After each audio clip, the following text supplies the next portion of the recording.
Welcome to The Explainer. Today, we're jumping right into something absolutely wild. We are zooming all the way out to look at the massive span of biological life on Earth. And then, we're going to zoom right back into a microscopic level. Why? To see exactly how nature actually manages to beat death. Whether you're a towering tree, a tiny insect, or a human being hanging out with us right now, you are part of this massive, ancient system. So let's just dive right in and uncover the secret of how life keeps going generation after generation. Okay, here is our roadmap for today. We've got 6 steps. 1. Your biological lifespan explained. 2. Reproduction, the survival cheat. 3. Sexual versus asexual reproduction.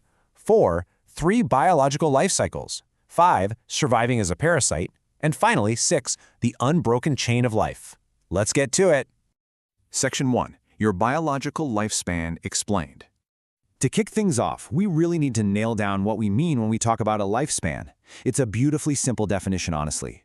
It covers everything from a microscopic insect all the way up to a towering forest giant. It's just the total duration of time an organism lives, starting from its very beginning, like birth or a seed sprouting, and ending with its natural death.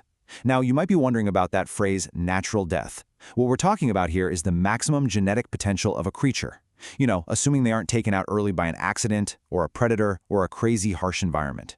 It's literally the complete life journey written right into their DNA.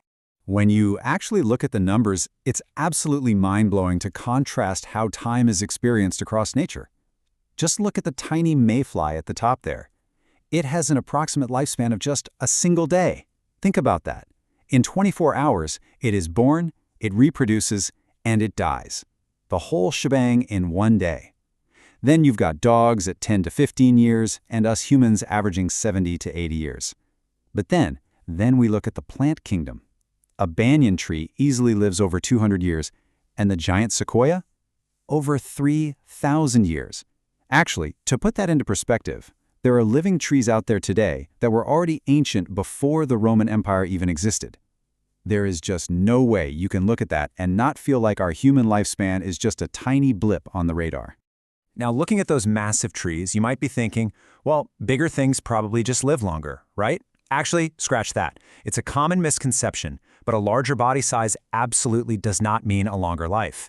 Take a look at these 2 birds. A crow is a relatively small bird and lives for about 15 years. But a parrot? A parrot is a very similar size, yet it can live for up to 140 years. That is almost 10 times as long as a similarly sized crow. It's wild. This really proves that lifespan isn't about your physical size or how smart you are. It's a highly specific blueprint written directly into the genetics of each individual species.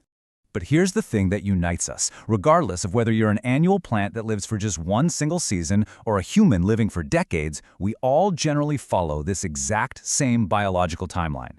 We start at birth, move right into a period of growth and development, reach maturity, enter the reproduction phase, and then, well, we eventually face aging, which scientists formally call senescence, and finally, natural death. This is the inescapable path for all complex, multicellular life. But I want you to notice step number 4 there, reproduction, because that step, that is the secret key to everything we're talking about today. Which brings us right to Section 2, reproduction, the survival cheat. Since we know that aging and death are basically inevitable for our individual bodies, let's explore how nature created the ultimate workaround. You've probably heard the old saying that nothing lives forever, right? That no organism is immortal? Well, there's actually one massive, mind-bending exception to this rule. When we look at single-celled organisms, the rules of life and death completely change. Yes, there are living things on this planet right now that, biologically speaking, do not experience natural death. Let's see how this biological magic trick actually works in practice. If we look at a single-celled organism, like an amoeba, it simply doesn't leave behind a dead body. Here's how they survive forever. First, the single cell grows. Then, its internal DNA makes a perfect copy of itself. And finally, the cell splits completely down the middle to become 2 brand new, living daughter cells. The parent didn't die. It literally just divided and became the next generation. It completely skips death entirely. For these tiny creatures, reproduction and cell division are exactly the same thing. All right, Section 3, sexual versus asexual reproduction. Okay, so splitting in half is a great trick for an amoeba. But for the rest of us multicellular creatures, the ones who do leave a physical body behind, nature had to get a little more creative. There are two distinct strategies to keep a species going. On one hand, we have asexual reproduction. This only requires one parent. The process is incredibly fast, but, and here is the catch, it creates zero genetic variation. On the other hand, we have sexual reproduction. This requires two parents, a fusion of their cells, and it takes way more time and energy. But the payoff? It creates high genetic variation. It's a massive biological trade-off. Asexual reproduction is a real game changer for multiplying fast, but sexual reproduction mixes up the DNA, giving a species way better adaptability to survive changing environments or new diseases. Let's look a bit closer at that first method. When organisms like bacteria, some simple animals, or even many plants use asexual reproduction, they're essentially using a biological copy and paste function. Since there's only one parent involved, the offspring are called clones. A clone is genetically and physically identical to its single parent and completely identical to all its siblings. Now sure, this lacks the genetic variety that helps species adapt over time. But think about it. If an organism is already perfectly suited to its environment and just needs to multiply fast, this strategy is incredibly powerful. Moving on to Section 4, 3 Biological Life Cycles. Let's zoom right down to the microscopic level now. We're going to translate some incredibly dense cellular biology into very easy English to see how complex life actually builds itself. But before we look at the three main cycles, we have to understand one absolutely vital term: the zygote.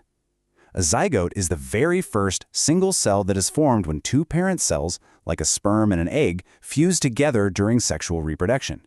It is the absolute starting point. Every single complex cycle we're about to look at starts right here, with this incredibly important foundational cell.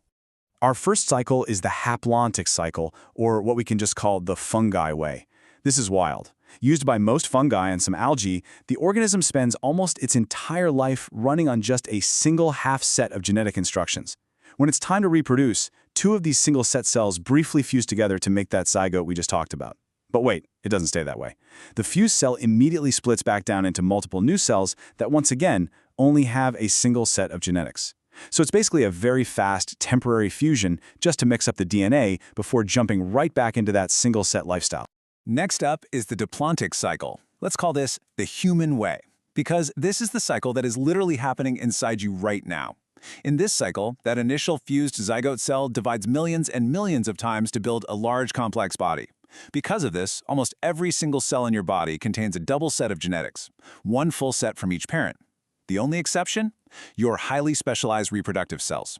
Those are the only cells in your entire body that are reduced back to a single set of genetics, just waiting to fuse with another to start the next generation. Finally, we have the haplodiplontic cycle, or the plant way. What's really bizarre about this cycle, especially when you compare it to us humans, is that plants literally alternate between two completely different living physical forms.